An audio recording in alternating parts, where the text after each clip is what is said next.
नमस्कार, मी सुरेश चिरडे. आपण पाहतात महाराष्ट्र 24 न्यूज. नगर परिषद दिग्रसमध्ये नगरसेवकांच्या नातेवाईकांचा हस्तक्षेप.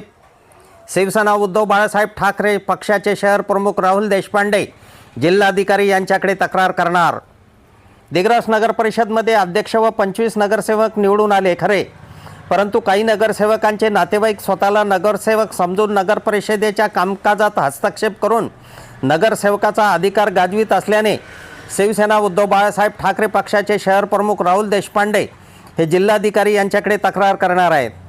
महिला आरक्षण असो व 3 अपत्याचा मामला असो, त्यामुळे अनेकांनी पळवाट शोधून कुटुंबातील सदस्यांना निवडणूक लढण्याकरिता भाग पाडले. त्यापैकी काही विजयीसुद्धा झाले, परंतु निवडणूक संपल्यानंतर निवडून आलेल्या नगरसेवकांच्या नातेवाईकांनी स्वतः नगरसेवक समजून कारभारात हस्तक्षेप करणे सुरू केले. इतकेच नव्हे तर स्टँडिंग कमिटीच्या सभेमध्ये स्वतः हजर राहून हस्तक्षेप सुरू केल्याने शिवसेना उद्धव बाळासाहेब ठाकरे पक्षाचे शहर प्रमुख राहुल देशपांडे यांनी चित्रीकरण करून घेतले व जिल्हाधिकारी यांच्याकडे तक्रार करण्याचे ठरवले आहे.